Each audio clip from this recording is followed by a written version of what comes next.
أعوذ بالله من الشيطان الرجيم.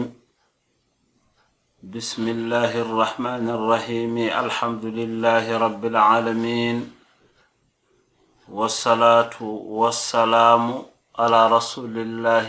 صلى الله عليه وسلم. بندرابي بدنتال أرأندو نجول ماذا نون بندرابي بندم أرأندو دين ما non dendangal bandiraɓe ɗo yewtere nde ene yetto. Min calmini moni kala e mon ɗo woni e no woniri. Alhamdulillahi rabbil alamina, en dokkino fodore wonde eɗen jiɗi wattude deftere Lakhdari, tawa eɗen jañño e jangingol he seeɗa ha ɓura no mbaɗirno ɗen adan ni adan ko e heñare wonno ko nden puɗɗiɗen dental ngal ar andu njuluma. Mbaɗɗen Lakhdari o tan e pular no yimɓeɓe ene paamira. Dokkuɗen yeru so tawi keyɗuɗo ari e ma aɗa defana ɗum, wiide aɗa ŋeña ha yooɗa nde ene wawi taw o wawa sabbade. A rendinto tan ha wawa ñamade dokkama o ñama. Kono so tawi aɗa defana bawɗo sabbade, a yonnata ndefu ngu. Joni ne jangde nde hankadi en jangino Lakhdari o ha joofi yama hayso ko goto wonko faami hen, ngol lawol eɗen janga Lakhdari so Allah jaɓi. Hayso en mbawa yaññade ne, ma en eto kam so Allah jaɓi. Ma en mbi jangde nde waylima seeɗa. Aset e alet janguɗen ko windande men janganno ɗen to Khalil nde. Altine mbaɗɗen ɗum ko fati e nelaɗo o sallallahu alayhi wa sallam. Talata o e alarba o mbaɗen ɗum Lakhdari. So Allah jaɓi ƴeewen ni ne mbete ma en mbaw yaade en jiɗa wasde jangude. Jotuji ɗi dokkani, kono noon feere fof ma en mbaɗ mbete ma wod ko dañƴen hen. Alhamdulillahi rabbil alamina. Yo Allah wallu en, hokka en wawde famde deftere nde. Alhamdulillahi rabbil alamina. Bismillahi ko inde Allah firtata. En puɗɗorima inde Allah.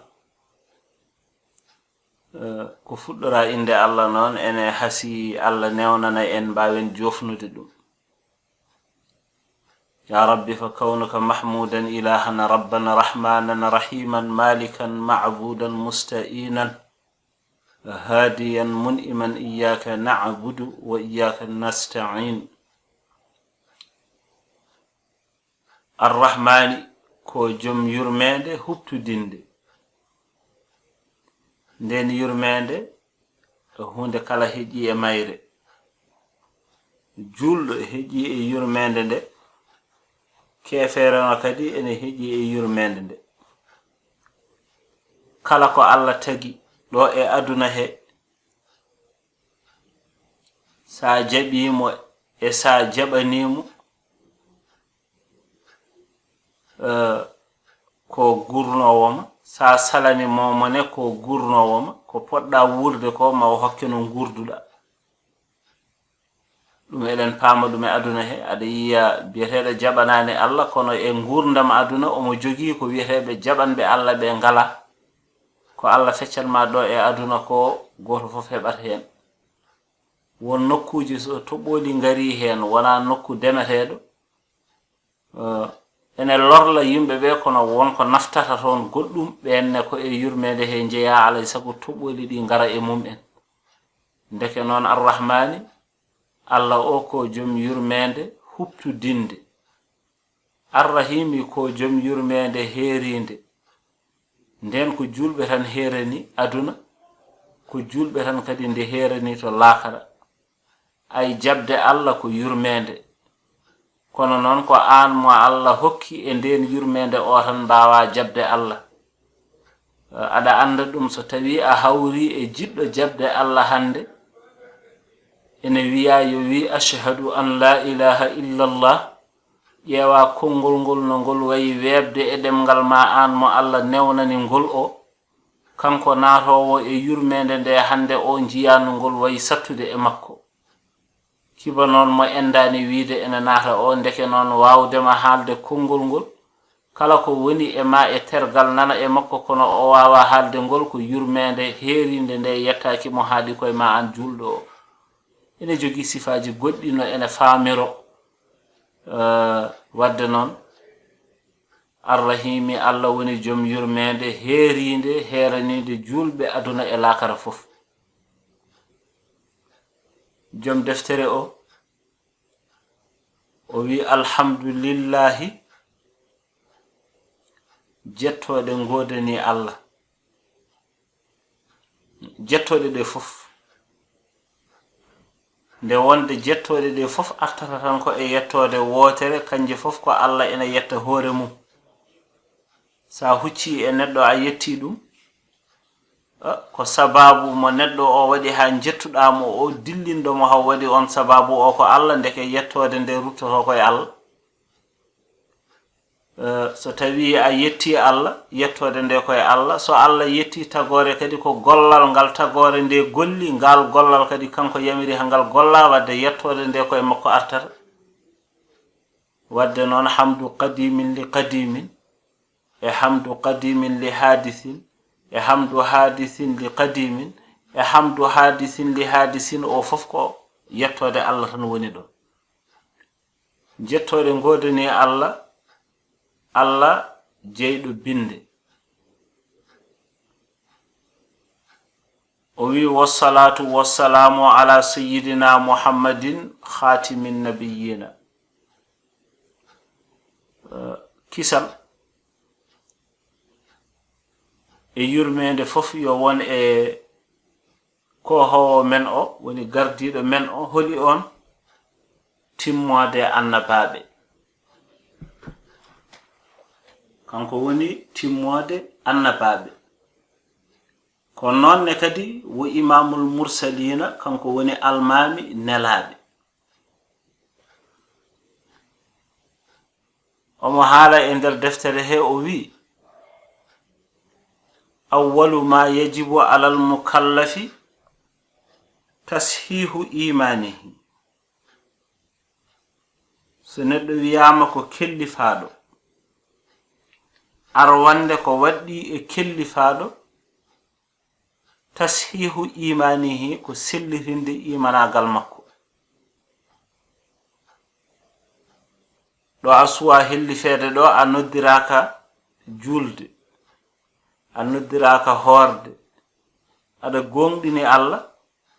tawde jibinada ko e islam jibinado fo jibinete ko ne gongdini Allah so hellifama non o hesdirina gongdingol makko Allah ngol o hala ashhadu an la ilaha illa Allah wa ashhadu anna Muhammadan rasulullah arwande ko kellifaado foti wadde so tawi ko to batte duubi o dañi duubi 17 no kongol wi ko gorko walla o dañi duubi 15 ko debbo nyande duubi makko di timminde holko foti wadde yo wi ashhadu an la ilaha illa Allah e ashhadu anna Muhammadar rasulullah so tawi ko debbo o yi ƴiƴam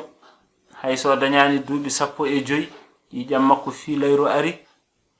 ay so laabi lotaade nde waddi mom holko rewnata hen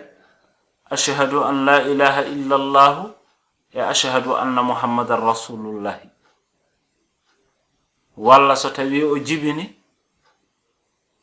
kadi ko goldo kongol woni ko foti wadde ko ardi fof walla kanko gorko o daanima o fini o mo hoydiri mani yu yalti e makko waddi e makko kadi ko haalde goldo kongol ashhadu an la ilaha illa Allah e ashhadu anna Muhammadar rasulullah so tawi lebre fudi e mabbe hayso dedo gede mbadani lebre tuuba walla lebre wudere jotom lebre wonore lesu wuddunde so fudi walla lebre nafde fudi jomum o hellifama lebre tigiriginde wadde non waddi e makko ko hesdirinde imanagal makko ay en biyani do hellifaado yo danno enen ko non kewden wadde hellifama hankade ardanno kono ko do waddi taw hesdirinde imanagal mum so neddo hellifama ko dum ardi so imanagal hesditinama ha gasi holko rewnate hen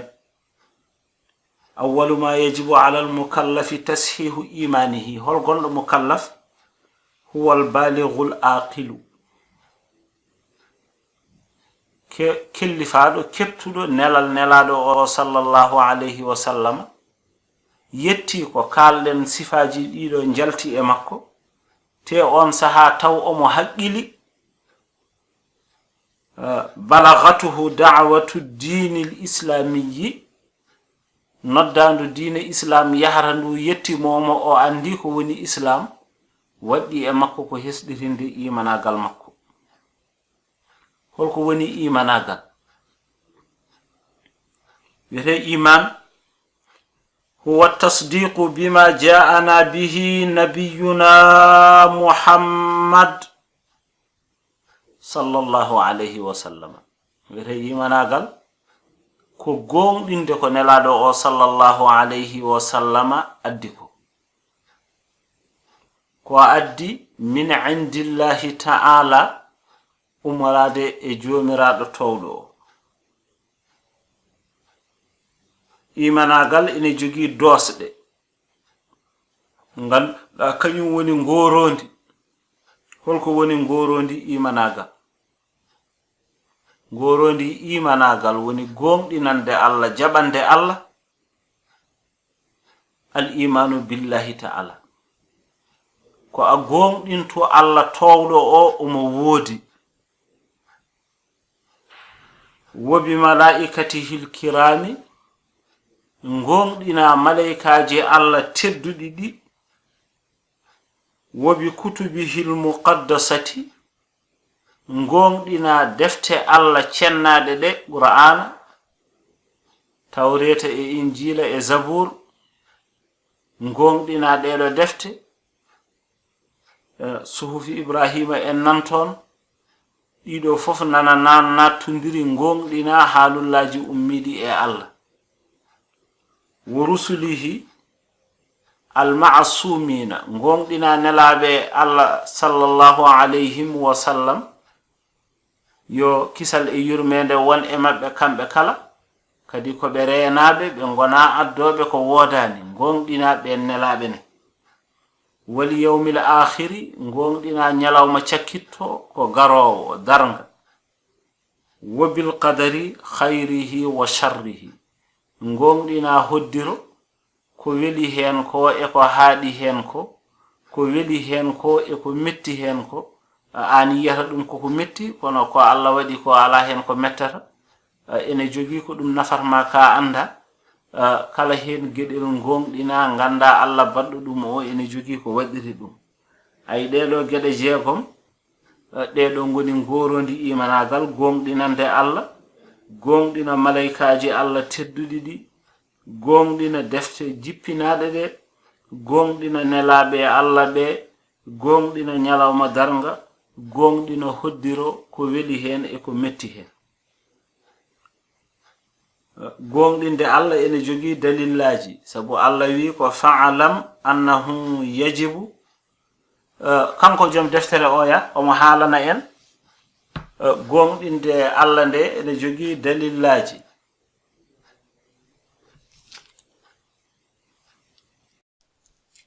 konon jokkaten ko do jaranno den en jangino awwalu ma yajibu ala al mukallafi tashihu imanihi arwande ko waddi e killifaado ko hesdirinde imanagal mum en kaali ko woni imanagal dosde jeegomde gedel hen fof ene jogi ko yaltata hen so Allah newni ma en ngaroy hen gedel hen fof ayaji mum qur'ana kalade hen e haalullaji nelaɗo o sallallahu alayhi wa sallam kaladi hen. So neɗɗo o hesɗitini imanagal mum ha gayni holko o rewnata hen, mbete hankadi o yahata o ƴeewoya kalis walla o waɗat feere o resa, holko foti wadde caggal nde o hesɗitini imanagal makko ha o gayni. Ceerno o wi ko summa ma'rifatu ma yuslihu bihi farda aynihi. ay ɗo ko nokku mo yimɓe jeebi no feewi. So neɗɗo o hesɗitini imanagal mum gayni rewantamo hen summa ma'rifatu ko yo andu ma yuslihu bihi farda aynihi, farillaji toɗɗiɗi e makko ɗi Allah fawi e makko kanko tan waɗanta hoore makko. Yummakko wawa waɗande moɗi, bam makko wawa waɗande moɗi, ceerno makko wawa waɗande moɗi in farillaji. Sehil makko ne wawa, ala ko kanko tan waɗanta hoore makko. Ene jeeya e ɗin njuulu ko farilla toɗɗiɗomo tawde omo wawi kay juulde ko kanko juulanta hoore makko. Neɗɗo goɗɗo kay darha ko juula wiya ko juuli ko an juulani, ko an juulanta hoore ma. Korka ari aɗa wawi horde ko an horanta hoore ma. Salliga ari neɗɗo so salliginima to on salliga wawa nafdema, ala sallige o koye ɓandu ma he waɗate. So tamamu e mbaɗata koye ɓandu ma he waɗate. ɗum ɗo ko koye ma waɗate, goɗɗo wawa wadde wiya ko waɗi ko ena wonan ma an. Ala goto fof waɗanta hoore mum ɗum wiyete fardu ayni. Min mi ummima mi juuli tisubar, an aɗana leli a juulani tan, ko juulmi ko yona en enen ɗiɗo fof, ala ɗum wawa wonde. Goto e men fof juulanto hoore mum. Ay ene jogui ko wiyete fardu kifaya. So wodi wadɓe fukkima e heddiɓe ɓe. Yeru neɗɗo ara ɗo joni tan wiya assalamu aleykum, ay salminandu ndu ko sunna, ruttude en e makko salminandu ko farilla, kono ko farilla e keƴe. Ken sappo ɗo goto e men tan wiya wa aleykumussalam tan yoni, hayso en kalani haydara ɗum ene yona. Walla mayɗo maayi, woodi yaaɓe juuloyde mayɗo o, won yaaɓe lotoyde, won yaaɓe toppitoyade qabri makko, wonɓe jahani, yaaɓe ɓe tawde ko wawɓe moƴƴinde fukkima e heddiɓe ɓe. Jangude ha yetto won on nokku tawde won dariɓe e jangude nden jangde, heddiɓe ɓe ene mbawi yiloyade goɗɗum. Ɗum ko needi galle Allah waɗi eɗen ɓesni eɗen joni enen fof jangen ha dañen ko ndewruɗen Allah farillaji toɗɗiɗi e men ɗi. So ɗin timmi ɓeɗo jokka ha gona sernaɓe, ɓeɗo jokka ha woda ko dañi seeɗa e gueɗe goɗɗe, ɓe jaha mbaɗo e mecce. Ay goto fof kono kam farillaji baɗɗiɗi e maɗi ko an andanta ɗum hoore ma. Ɗum holde wiya ene waɗɗi e ma, ay ene mbiyani gila aɗa woni cukalel. En paami ndeke neɗɗo ko nannate jangde ene woni suka ko ha o woowa, ko wawa e cukagu heewani ɓorde, mbete ɗum ene taɓita e makko ado e makko. Kono ɗum nodda e makko ko nde o hellifande. Ay wiyaka so hellifama yo bam makko janginoymo, wiyaka so hellifama yo yummi makko janginoymo. Ala ko kanko kellifaɗo o kaldaten. Awwalu ma yajibu alal mukallafi, ar wande ko waɗɗi e kellifaɗo tashihu imanihi, ay ko kellifaɗo o hesɗitina imanagal mum. So hesɗirini hawa gayni ko waɗata, summa ma'rifatu ma yuslihu bihi, caggal toon o anda ko omo moƴƴinira e mum farda aynihi, farillaji pawiɗi e makko toɗɗiɗi e makko ɗi. Ndeke ɗum ko kanko andanta ɗum hoore makko. So tawi ka suka gorko, a wondi e jinnaɓe ma ɓe nannima jangde a jangani, walla ni ɓe nannanima jangde nde aɗa andira diine ma o, ɓe nannuma ko jangɗeli goɗɗi, ay sa hellifama ɗum waɗɗi koye dow ma an. ɗo kellifeɗa ɗo no jogortoɗa haqqille yaade yiiloyade ko dañi ni, jogoro noon haqqille wadde feere mbawa diine ma. Babam en janginanimi ɗum ko ɗo gonɗa cukalel aɗa wonde mabɓe ɗo. Kono sa hellifama kay hankadi ko an toppittono jangirɗa. Ka ɓiɗɗo debbo, bamma en janginanima nde pamɗuɗa nde, a hellifama wad feere ganda no diine ma selliri. Heddi ko debbo kañum serata e kalifandi. So iwi e kalifandi jinnaɓe tan, o natata ko e kalifandi joom galle, ndeke so tawi jinnaɓe ɓe janginanimo e kalifandi o naati e kalifandi joom galle ko on ne foti toppitade no o jangiri kono noon yatanma bone rewe bisimilla so rewi rewata hewɓe natortu hen ɗum noon ko ma Allah faabo tigirigi ɓiɗɗo gorko noon so tawi a watti haqqille hada a wiide aɗa ƴeewoya jawdi ceerno wad feere diine ma ono selliri seeɗa jangunoɗa adan o so tawi aɗa renimo wad feere ganda sa juuli sa ussi no mbaɗata sa ɓeydi no mbaɗata ganda no juuldata juulu ngu holno wayata ɗum mbawa ɗum ƴettata waktu juutɗo so heewi wonata lewru walla lebbi ɗiɗi ko ɗon haadata ndeke ɗum ene heeƴa e sahaji ma ɗi jogiɗa ɗi mbawa andude diine ma ɗum koko waɗɗi e neɗɗo kala ndeke so neɗɗo hellifama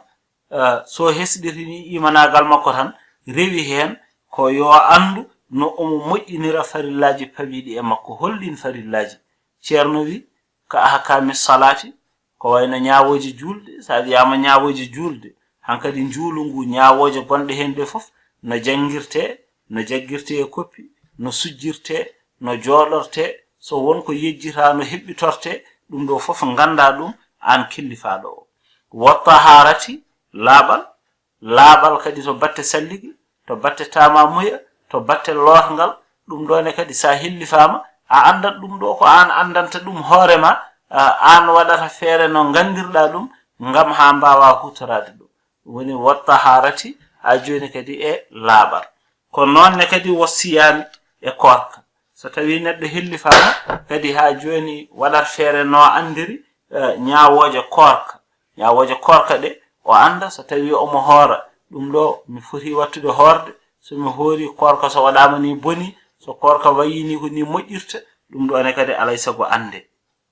wadde noon ɗeɗo geɗe fof ene mbaɗɗi e kellifaɗo so neɗɗo hellifama ko ardi yo hesɗitini imanagal makko rewi hen ko yo ƴeew ɗeɗo geɗe no moƴƴiri wa yajibu alayhi an yuhafida ala hududillahi ene waɗɗi e neɗɗo kellifaɗo yo reen keeri Allah ay ɗo woni suka ɗo won geɗe ɗe ganduɗa so waɗi o ƴewrete ko suka o ñawretaki ɗum hay gurdam men aduna ga eɗen jiya ɗum wonko neɗɗo ene waɗa ko cukalel ene jogui neydi ndi o nehete kono o ñawetake ñawore mawɗo kono so woni no mawɗo so waɗi ɗum tan ñawore makko ɓurata hiisde ɗone ko noon wayi gaane so tawi neɗɗo o hellifama yo reen keeri Allah koyi ɗo Allah haɗimo ɗo hoto yimo toon ɗo Allah ƴewnimo ɗo horo hatte toon ɗiɗo nokkuji ɗiɗi ɗo Allah hatma ɗo toon a hattete toon ɗo Allah nodduma ɗo mbasa hattede toon jiyeɗa toon ɗum ɗo yo wattu hen haqqille o reena keeri Allah ɗiɗo ɗum woni ceerno o wi wo yaqifa enda amrihi o daro ɗo yamirore Allah ɗo Allah yamirimo ɗo yo ar ɗon wona hayihi o daro kadi ɗo haare Allah ɗo Allah haɗimo ɗo toon ne yo daro horo yettoyo toon ɗum ɗo ko ñawore ha joni nde kellifaɗo foti wadde waya tuuba so neɗɗo hellifama yama won pergitte ɗe o waɗanno ɗenne yo rutto e Allah o tuuba yo tuub firtata ko yo rutto ilallahi subhanahu wa ta'ala yo rutto e jomiraɗo towɗo o holko addantamo ruttade so neɗɗo ene waɗa bonande heñoto tuuba qabla an yaskhata alayhi ko adinde Allah ene tikka e makko ko adinde Allah ene hutomo won ɗo neɗɗo ene yetto e goofi Allah hutoto ɗum ɗum woni wiya won duwotoɗo duwaw o yawa jaabede sikke ko moƴƴere makko ala ko kurhoya Allah e makko hay jooɗademo tan ko juuti omo haala Allah ene heɗi Allah natti yidde ɗum e makko kurhoya Allah e makko so duyima tan kumte haajo oɗo woɗɗomi ɗon aɗa faama ɗum ga ha mbawen famde wonmo ene ara e ma namdoma hunde a tottirtamo yinnode tottudemo ala ko mbete ha o woɗɗoma ha o fawtoma ko ɗum woni ko mbaɗirantamo ko mbaɗata ko kono noon ka kutiɗomo wonmo ene ara e ma nemna ko sabu yiddemo ɓoyde haaldude e makko ɗum addantuma nemnude ha joni waɗandemo ko yilato ko ngam ya garta o heewa Allah ene wadda noon e jiyaɓe mum famɓe ɗum ɓe famanɓe ɓe ɗum ɓe ɓeydo ɓadadeɓe ene gandi ɓeɗo ko yimɓe ɓe Allah yiɗi ɓeeto noon famɓe ɓe goddobe ene ngandi beedo ko yimbe be Allah jarribi ko be Allah huti abbe paamani dum be cikka ko ton mojjere nde woni ndogana ton kono ko halkare woni ton be battinta ton kono Qaruna wadduno e yimbe mum ni woni nyaawore o tuuba o rutto e Allah ko adinde Allah ene hutomo tuuba buya non jogi ko sardiyeji so neddo ene yidi tuubde ene jogi sardiyeji din sardiyeji madi timma so di timmani tuuba buya ma wawa timmude sardiyeji tuuba buya taw annadam ko nimsa so neddo ene yidi tuubde alay sago taw nimsa ada yidi tuubde a nimsani ala wana gonga ko bannoda ko a nimsat dum hanino mi wadani dum hanino hande wonti hanki mi wasa wadde ko banno mi hanki ko kono Allah na wawi mi danca ko danyo mi hanki ko te ko dum bonande dum wonno kadi biida ka tuubo ala aswa tuubde sada tuuba alay sago nimsa ko benni ko annadamu ala ma fata gedel dimmel ngel ko wonni yato alla yauda ila dhanbin fima baqiya alayhi min umrihi o anniyo o wonta ruttade e bakkat don do woni e ngurdam o fibata kay so mi yi bakkatam mi wadat ala fimde makko kay laabata e berne makko min e bakkar kam hankadi harmi mi wonta wat so fergitima o yani hen ko fergitido kono fimde makko kay ene laabno kanko kam bakkar o wonta ruttade hen wadde non dum kadi o fibat dum don do heddi e ngurdam ene jeya hen gedel tata biwel ngel wa an yatruka al ma'siyata fi sa'atiha in kana mutalabbisan biha so tawi neddo ene yidi tuubde omo woni e goful omo ne jogi burel makko sangara omo yara haqqille makko arte makko kanko non ko wadata do ko ene harmi omo yidi woppude dum horo wi hami gayna yarde burel o mi tuuba ala ay do woni do tan do burel o tolnino e makko fof ko don o sertata e makko o rutto e Allah so tawi ko e bonande wondene o wonno o mono sorni jungo makko e pos janana o mo poso o miicima ko wadata ko ene harmi o mo yidi tuubde horo wi hami itta ko woni ga ko mi tuuba ala yo woppu ton kay ko woni ton ko o yaltina jungo makko ngo meho on saha o rutto e Allah o tuuba wadde non o do foto e gofol ngol saha mo yidi tuubde o tawde kay o mona wondi e gofol ngol on saha so tawi ko ngol bennuno ngol en kalino wadata o nimsar ko bennuno ko o anni yo kadi o wonta ruttade hen